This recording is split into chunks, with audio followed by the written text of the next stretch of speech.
Yeah, I feel like after Trump was elected, that's when they started to really talk about, oh, there's these bad forces online that are trying to get us, right? And they're meddling. There was the Russian bots that they were talking about. Oh, they basically somehow elected Trump. That these Exactly right. advertisements that were running on Facebook. You did some research into that. What did you find about these Russian bots? I mean, they went on that narrative for a long time. That was, I think, their first big. They It's the did. Russian bots, right? The CIA did actually. This is 2 weeks before Trump was inaugurated on the January 6th, 2017 was when the CIA first published a 15-page memo saying that Russia had stole the 2016 election by interfering on social media, and they made these sort of vague head fakes around the possibility of bots and trolls. And then that basically gave the lead for the government to pump basically NGOs and censorship mercenary firms full of tens of millions of dollars to find these dastardly bots wherever they may be. The whole thing was a scam from top to bottom. The Justice Department brought a series of criminal cases against the so-called Internet Research Agency in Russia. And then when two of the defendants actually responded, they're in Russia. They didn't need to respond to this. The U.S. had no jurisdiction. But two of the defendants did anyway, and they got to discovery. And the Justice Department dropped the case because they said if we have to tell you how we know you're Russian bots, it will undermine national security. And then it, and then it turned out that the firm that actually co-wrote the Senate Intelligence Committee report on Russian bots and trolls and their influence on the 2016 election got busted just 6 months later by Facebook and the New York Times and the Washington Post for running what they called an elaborate false flag operation to create fake Russian bots. That is, they used a VPN to purchase 23,000 fake Russian bot accounts, mass subscribed them to Senate candidate Roy Moore, the MAGA populist Republican running in the special election runoff for the Senate in November 2017. And it turns out the same firm that wrote for the Senate, that was tapped as the subject matter expert to explain the presence of Russian bots in the 2016 election, was busted and kicked off Facebook for creating Oh Russian my God. bots in the 2017 Senate election. So the whole thing was a scam, and they abandoned it by about late 2019, and that's when they transitioned into a simple democracy predicate. It started with this RussiaGate and this national security and stopping foreign interference. But when RussiaGate died, when Bob Mueller collapsed on the stand, it all transitioned to domestically. All that architecture by simply saying, well, you know what? Disinformation is not just a threat when it comes from the Russians, it's a threat to democracy itself. And then, boom, just like that, you have all the federal agencies and intelligence services that were working on RussiaGate, the CIA, the FBI, DHS, DOD, State Department, all of them descended on domestic speech. Did they not have this infrastructure prior to this Russian bot idea? They had started creating it during the ISIS period. In 2014, when Obama wanted to put boots on the ground in Syria, there was a big media hysteria around ISIS recruiting homegrown terrorists on Facebook and Twitter. And it was at that point that the State Department created something called the Global Engagement Center to be able to have our instruments of statecraft work directly with the tech companies to censor propaganda online that might undermine national security. Now, that was run by a guy named Rick Stengel in 2014, and he was the former managing editor of Time magazine. He described himself as a not just a free speech absolutist, but he testified before Congress that his job as Undersecretary for Public Affairs and the head of the Global Engagement Center was to export the First Amendment around the globe. But then when Trump won the 2016 election, he penned an op-ed in the Washington Post and wrote a whole book on how the First Amendment actually has to be done away with because social media basically allows the wrong type of people to get elected. Can we just break this down for just a second on the even the merit of that? I think that I think most all of us don't like ISIS, right? Most all of us don't want ISIS to form in the United States and grow cells here. I mean, it's in the Middle East, and we don't want it to spread. So I understand the desire to prevent that from happening. Is there any evidence that's censoring ISIS messaging. So if like who was ISIS potentially targeting and what types of messages were they putting out online that needed to be censored? Well, the idea was they were recruiting young, impressionable people who were not able to really have a fully formed frontal cortex to be able to decide how their life was going to go. And also a lot of these types who are often associated with folks who are not necessarily doing well in life or who are unsuccessful in various realms. Like, for example, this is a bit esoteric, but there was a sort of, I don't even know how to describe it, a group, a movement, a sort of niche community online called incels, Oh, which right. have been sort of associated with, by the Department of Homeland Security with sort of being terrorism adjacent, and there's a lot of weird stuff in that whole realm. But that type of community was said to have ISIS adjacencies. Certain right-wing populist parties. There were a lot of comparisons made between MAGA and ISIS by no less, by the way, than General Michael V. Hayden, four-star general, former head of the CIA and former head of the NSA. You had John Brennan, who compared libertarians to ISIS folks, basically from the eyes of politically motivated bad actors in the national security state. Anybody who opposes and is politically effective at opposing a national security state agenda can be framed essentially as being adjacent to an enemy of the state.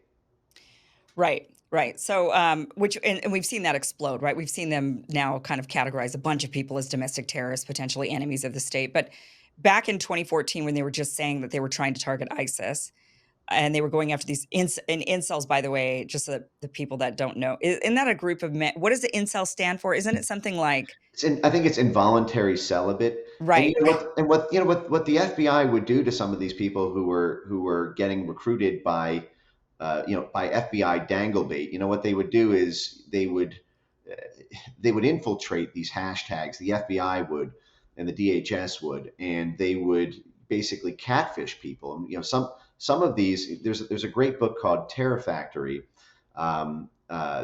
which goes over some of the shocking sort of civil liberties abuses during this time. But you had the FBI create basically a fake profile of a young girl and dangle in front of young guys the idea that if you if you sign up with ISIS, we'll get married and we'll be happy and we'll move to Syria. And you have these kids sitting around with who are not don't have great prospects in life, or who feel depressed or dejected, and that may just be a temporary state, by the way. But in yeah. that state, they're taken advantage of and then sentenced to 30 years in prison. Right, which is kind of I mean, this is what they did often throughout the entire war on terror, not with online as much, but they were definitely entrapping people that were, we've got so much mounting evidence of them, of the government, just people that are mentally ill or people who aren't right, and then they would kind of bait them into these terrorist plots that they basically created the entire thing and said, "Show up here, and here's the weapons, and oh no, now you're a terrorist, and now we're gonna have to, we're cracking down. We're winning. We're actually doing something. We're That was stopping the Whitmer terror." plot. The Right? main defendant in the Whitmer plot was living in the back of a used vacuum machine repair shop. But and he was basically supplied with pipe bomb materials, and they built a whole Truman Show of federal informants and agents around his life. I mean, but that's the thing that I find most troubling about the ISIS story, though, Kim, is they developed a technology at that time which ended up being turned on Americans that I consider to be one of the most existential threats to Western civilization. I refer to them as weapons of mass deletion. It's basically artificial intelligence censorship capacities to be able to scan and ban tens of thousands, tens of millions of words, phrases, narratives at one time. It was a technique initially developed by DARPA to take on ISIS. So there's something called natural language processing, which basically is a way of topographically mapping a narrative or a community online so that a machine learning data fed model can basically take, whether that's people talking about the COVID vaccine, whether that's people talking about mail-in ballots, people talking about climate or immigration or abortion, And it all started with ISIS, with this idea that ISIS recruiters online and ISIS propagandists online all use a common set of terms and a lexicon and a slang. They have a sort of proprietary set of hashtags and rallying cries. They have a certain dialect with prefixes and suffixes. And if we can create a model that basically can determine how likely this thing is to be ISIS dialect, then we can map all of Twitter, all of Facebook, and all of YouTube, because YouTube uses, in 2009 they switched to this closed captioning, so all your words that you say on the internet get transcribed through the back end in this speech to text transliteration. And so every single platform, YouTube, TikTok, Twitter, Facebook, could be monitored for a sort of real-time heat map of who the major influencers are, how messages are spreading from one to the other, how they spread from platform to platform. And you can even use these tools like CrowdTangle to be able to determine, to be able to show chronologically how a narrative developed by who was the first person to espouse this. And this basically grants a godlike power to be able to turn up or turn down the volume nodes on any community, any narrative, or any political movement around the world. And this was initially done, to stop ISIS, but then it became politically useful in so many ways. It was turned on the 2020 election. It was turned on COVID, and it's used by our State Department and our intelligence services to effectively rig every election around the world now, by being able to work with their Facebook and YouTube and formerly Twitter liaisons to be able to make sure that every election has the State Department's thumb on it to turn down the volume of any opposition group that we don't want rising to power. So it's a very scary tool, and it was born out of that ISIS era. So how does that tool work? So at the government, are they able to go on to a website and then use this tool to scan the website? Or is this something that they have to work directly with the companies, the tech companies, and say, you run the software on your site for us, and then, these are the keywords that we're looking for?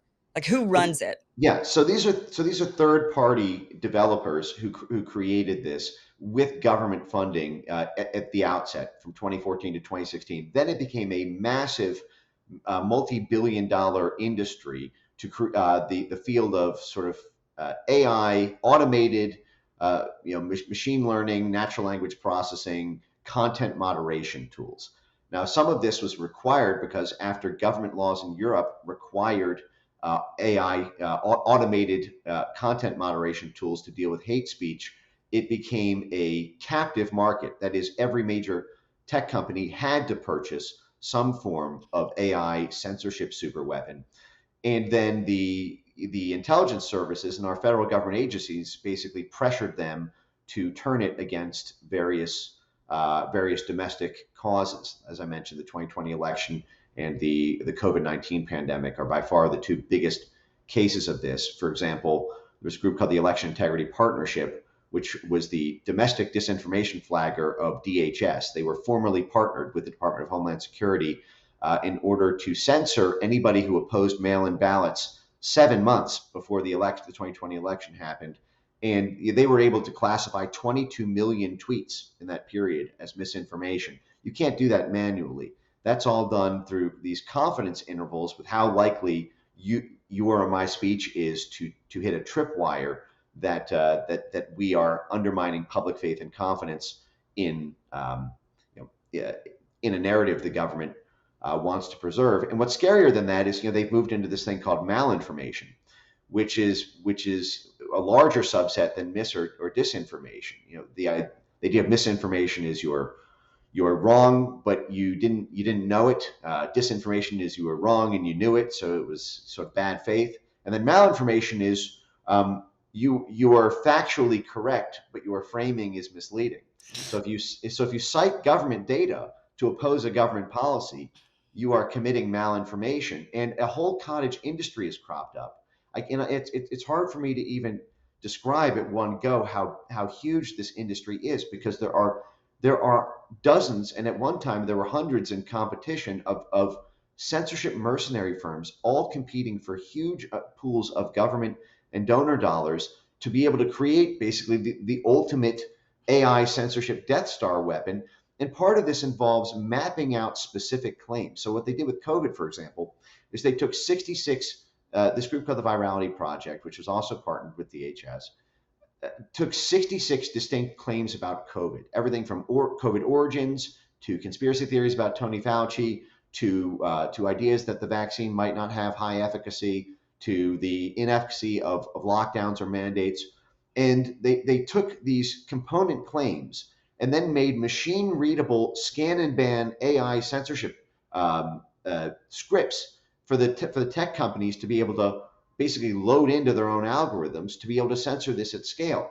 So, this is the sort of thing that if North Korea was doing this, the U.S. Treasury would pass sanctions on them, and we now live in this world.